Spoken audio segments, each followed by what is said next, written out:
As férias são direito assegurado pela Constituição da República a quem é contratado pelo regime da Consolidação das Leis do Trabalho, a CLT. Para usufruir desse direito, a pessoa deve receber o salário integral mais 1/3 até 2 dias antes do descanso. Mas o que pode ser feito quando o empregador não cumprir essas regras? É o que você confere no Revista TST de hoje. Nós conversamos sobre o assunto com o ministro do TST, Douglas Alencar. E ainda nesta edição, piloto automobilístico influenciador consegue desbloquear passaporte retido por não pagamento de dívida trabalhista. Anulada a decisão proferida em processo envolvendo a Seara Alimentos após constatação de impedimento de juíza que atuou no caso. Oitava turma condena XP Investimentos a pagar horas extras a gerente colocado em teletrabalho sem previsão contratual.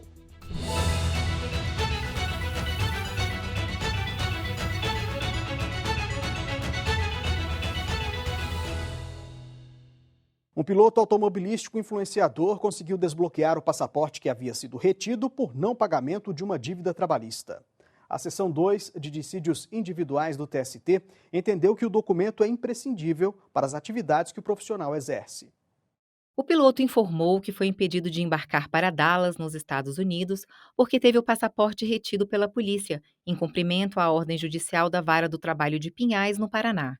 Inconformado, ele entrou com mandado de segurança com pedido de tutela de urgência no Tribunal Regional do Trabalho da 9ª Região, também no Paraná, alegando cerceamento do direito de ir e vir. Na petição, o piloto destacou que tem prestígio no setor automobilístico, além de ser influenciador digital com bastante exposição na mídia e nas redes sociais.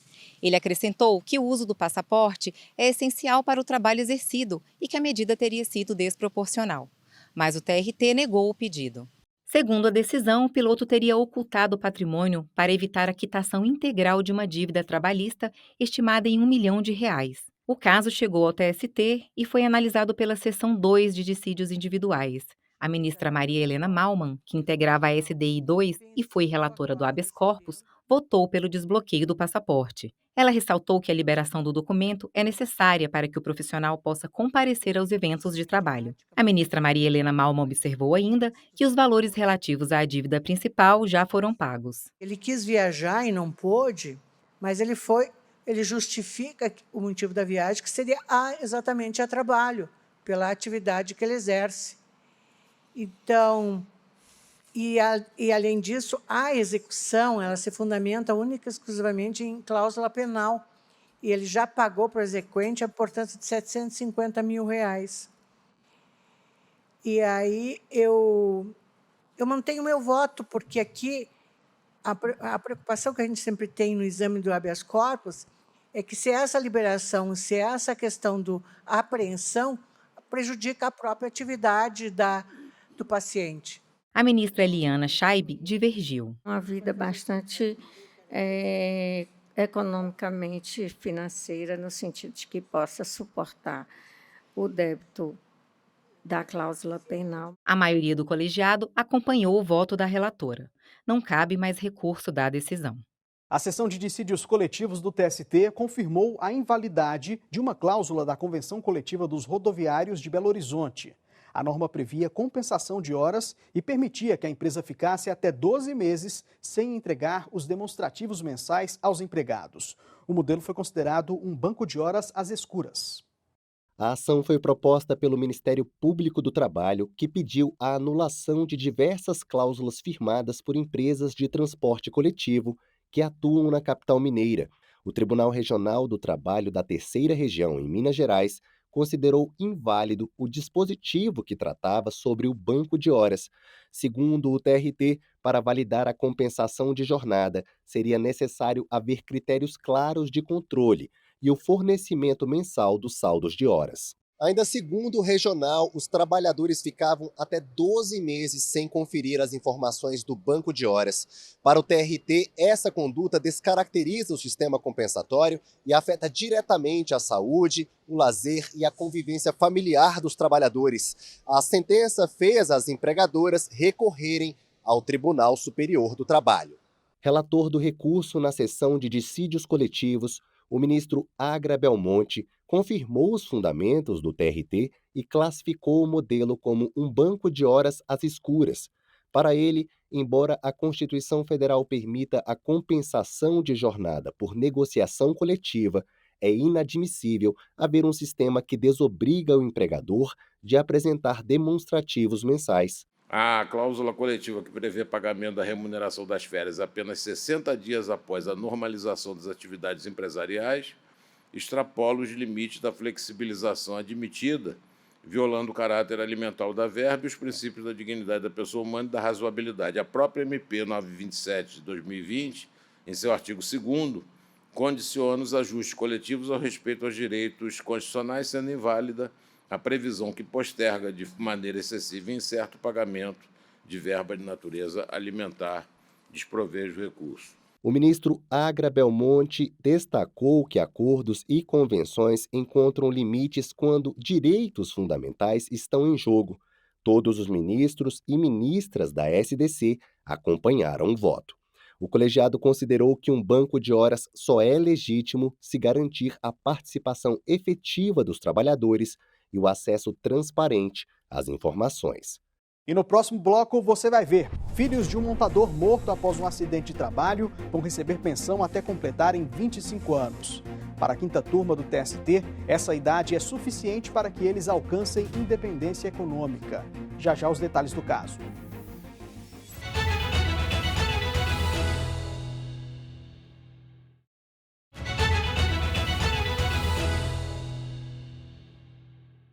Estamos de volta e agora a gente conta a história de um empregado da Seara Alimentos que conseguiu anular uma decisão proferida em processo movido contra a empresa.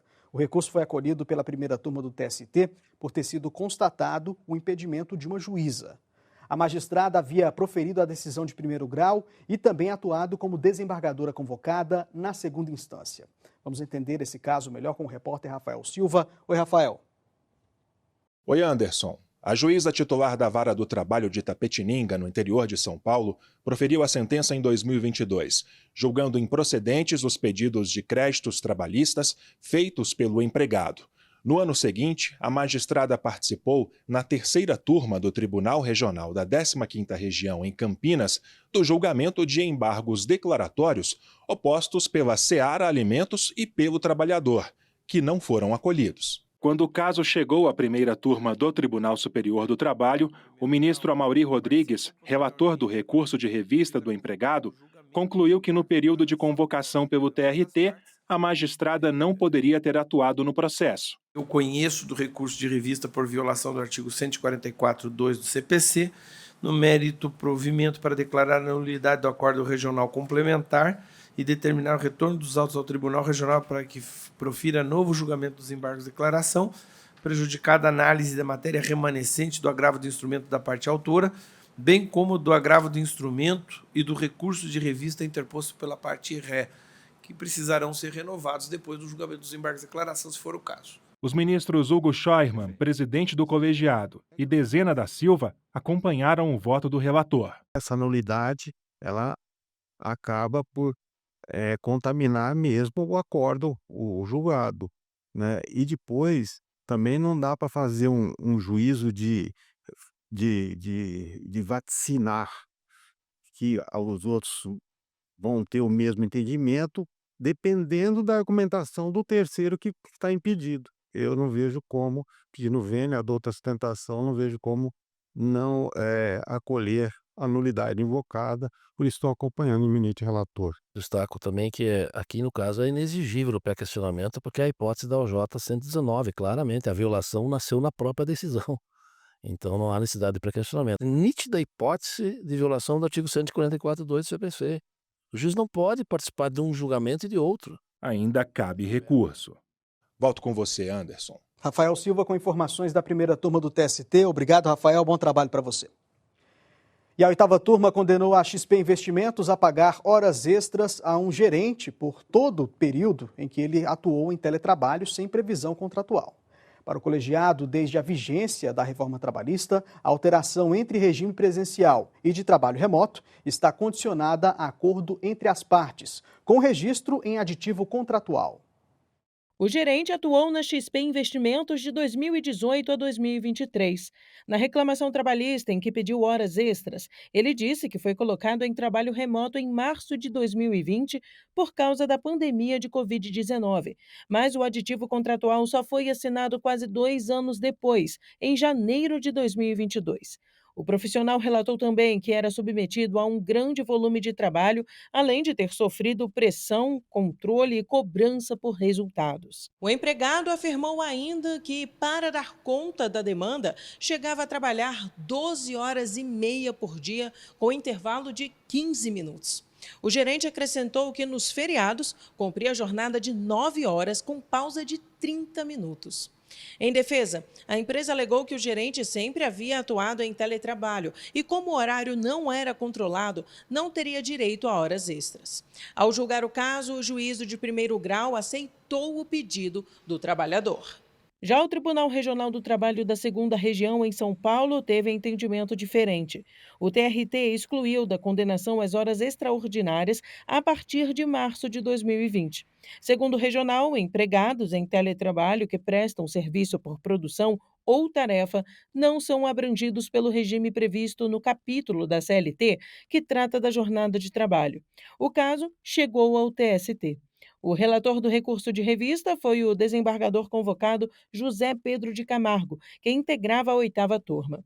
Ele divergiu do regional ao explicar que a reforma trabalhista inseriu um capítulo específico na CLT sobre o teletrabalho. A Lei 13.467, ao cuidar dessa matéria, exige contrato escrito e, circunstancialmente, esse teletrabalho formalizou-se tão somente por escrito em 3 de janeiro de 2022. Nesse sentido, só é possível constatar a validade do trabalho remoto a partir dessa data em diante, tendo em vista a correta observância do requisito solene. Logo, a decisão do tribunal de excluir da condenação as horas extraordinárias por todo o período de março de 20 a 13 de janeiro de 23 contraria o artigo 75C, parágrafo 1º da CLT. Os demais ministros da 8ª turma acompanharam o voto do relator. A XP Investimentos foi, então, condenada a pagar horas extras ao profissional. Ainda cabe recurso. Os filhos de um montador morto após um acidente de trabalho vão receber pensão até completarem 25 anos. Para a 5ª turma do TST, essa idade é suficiente para que alcancem independência econômica. A decisão altera a condenação anterior que havia determinado o pensionamento por 30 anos.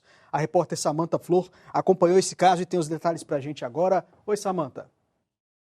Olá, Anderson. Um trabalhador que morreu aos 45 anos, após cair de 12 metros de altura, deixou esposa e 9 filhos. O pedido de indenização por dano moral foi rejeitado pelo juízo de primeiro grau, mas o Tribunal Regional do Trabalho da 12ª Região, em Santa Catarina, reformou a sentença. O TRT condenou a empresa FMT, administradora de bens, ao pagamento de pensão mensal à viúva e aos filhos menores, desde a data do óbito até a idade em que o empregado completaria 75 anos, ou seja, os valores seriam pagos durante 30 anos. No recurso ao Tribunal Superior do Trabalho, a empregadora argumentou que o pensionamento não tem conotação de direito hereditário, mas de reparação dos prejuízos. A empresa solicitou ainda a exclusão da viúva, alegando que ela havia se casado novamente. A relatora na 5ª turma do TST, ministra Morgana Richa, ressaltou que não há limite para o recebimento da pensão pela viúva, mesmo com novo matrimônio. Em relação aos herdeiros, a ministra explicou que a jurisprudência do tribunal estabelece como limite os 25 anos, quando se presume que eles já podem se sustentar. Conheço do agravo e no mérito dou-lhe provimento para afastar o óbice do artigo 897, parágrafo 7º da CLT, da súmula 333, indicado na decisão monocrática, e julgar o recurso de revista. Quanto a este apelo, dele conheço parcialmente apenas quanto à limitação do pensionamento dos filhos menores por divergência jurisprudencial, e no mérito dou-lhe provimento parcial para determinar que o pensionamento dos filhos menores fique limitado à data em que vierem a completar 25 anos de idade, ocasião em que suas cotas reverterão em favor da viúva em observância ao disposto no artigo 77 já da mencionada lei. A decisão foi unânime e não cabe mais recurso. Volto com você no estúdio, Anderson. Obrigado, Samanta. Até a próxima.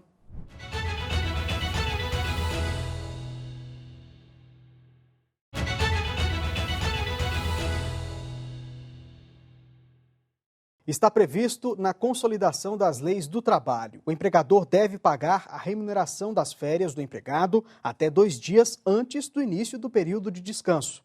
Mas e se o pagamento for feito com atraso? O empregador pode ser multado? O repórter Rafael Silva entrevistou o ministro do TST, Douglas Alencar, sobre esse assunto e conta agora pra gente. Pagar os valores referentes a férias fora do prazo legal já resultou em multa para empregadores que tiveram de repassar o valor em dobro ao trabalhador.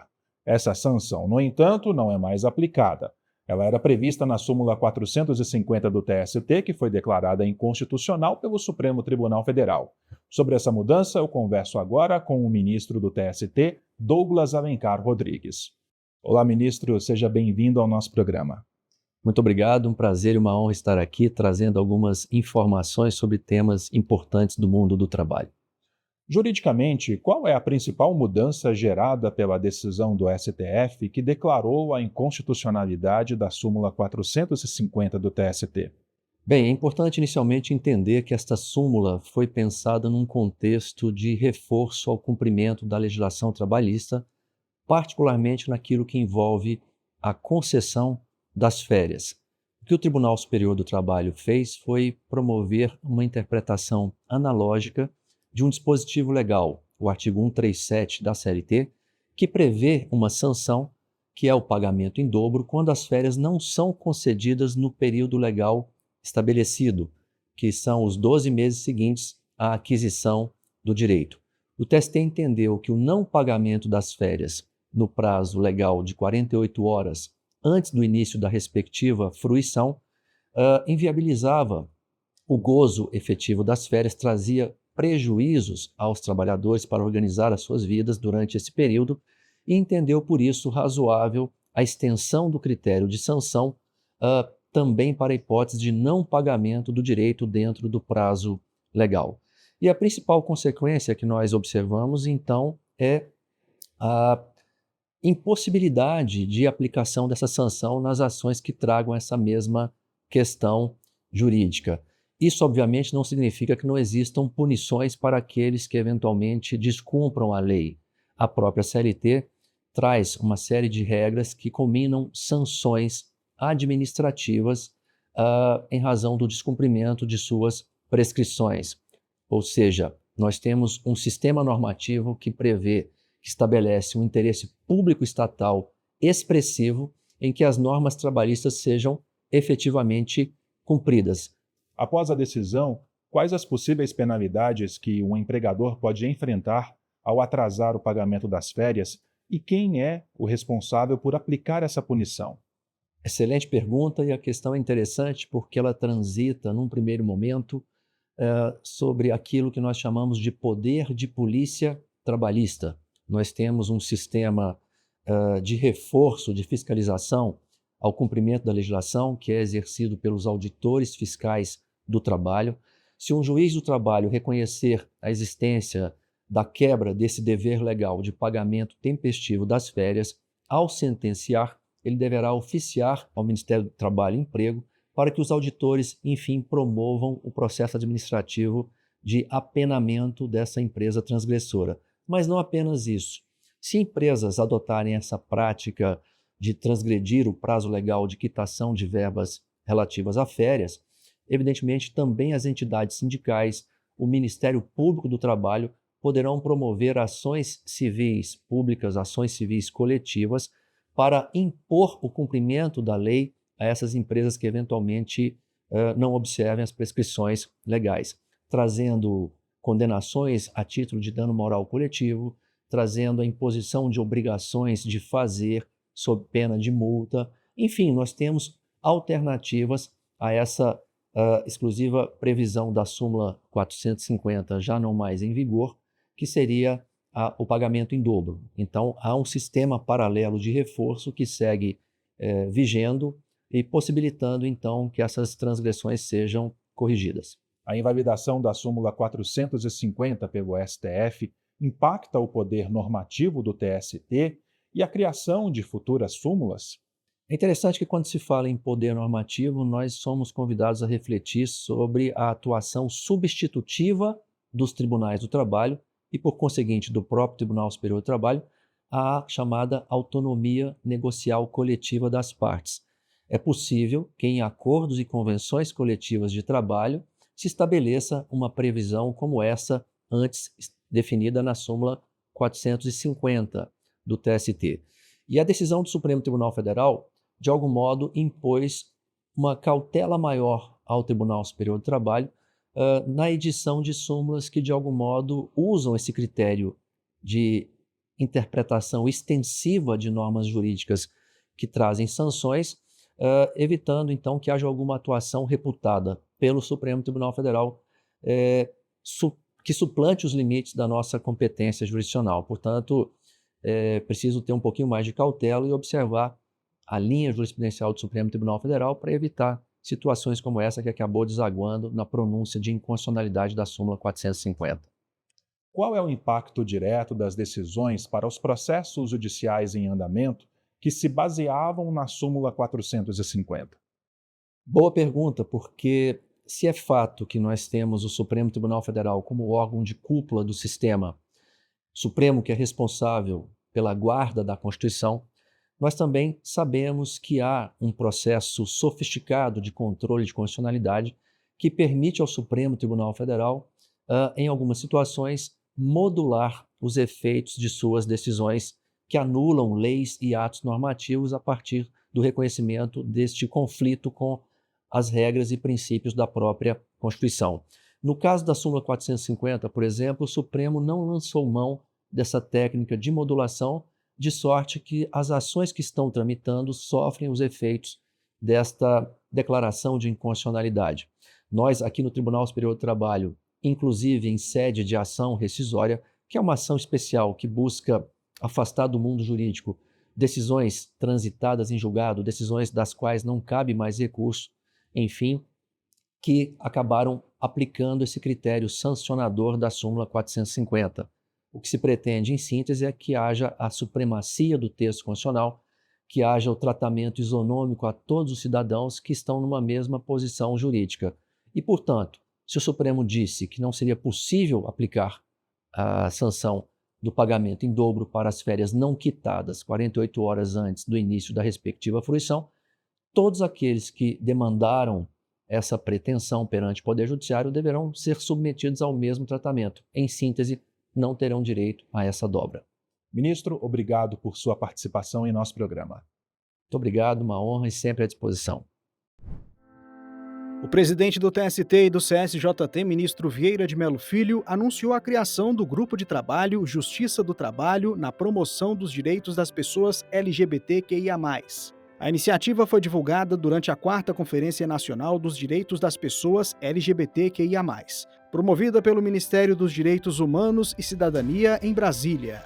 A Justiça do Trabalho, ciente da sua missão constitucional, reafirma seu papel de guardião dos direitos fundamentais no mundo do trabalho. O Brasil não é de poucos, não é de alguns, é de todos. E ninguém deve ser invisibilizado. Nossa esperança é que a justiça não esqueça do afeto quando estiver diante das políticas públicas necessárias para a transformação do nosso país. O TST realizou reunião bilateral de trabalho entre o Sindicato Nacional dos Trabalhadores na Proteção ao Voo, o SNTPV, e a Nave Brasil Serviços de Navegação Aérea, a Nave Brasil. O encontro ocorreu na sede do tribunal em Brasília e marcou o início da negociação entre as instituições com o objetivo de formalizar um acordo coletivo de trabalho. O vice-presidente do TST, ministro Caputo Bastos, destacou a importância do diálogo na construção de soluções consensuais antes de os conflitos serem judicializados.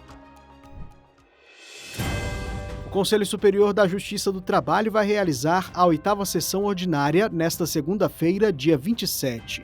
Será a primeira sob o comando do ministro Vieira de Mello Filho, que assumiu a presidência do CSJT em setembro. 3 novos conselheiros vão ser empossados: os ministros do TST Breno Medeiros e Alexandre Luiz Ramos, e a presidente do TRT da Terceira Região em Minas Gerais, desembargadora Denise Alves Horta.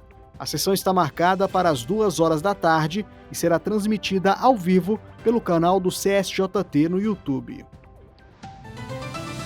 Trabalho decente. Esse é o tema da nova edição da newsletter TST Júris. A publicação destaca as conexões entre produtividade, direitos e dignidade no mundo do trabalho. A edição é mensal e reúne análise de jurisprudência, notícias institucionais e informações sobre direitos trabalhistas. Você pode acessar a TST Júris pelo site do TST e pelo LinkedIn do Tribunal. A autenticação poderá ser feita com certificado digital ou pela plataforma GovBR. O Revista TST de hoje termina aqui. Muito obrigado pela companhia e você continua nos acompanhando pelas redes sociais. Até semana que vem. Tchau!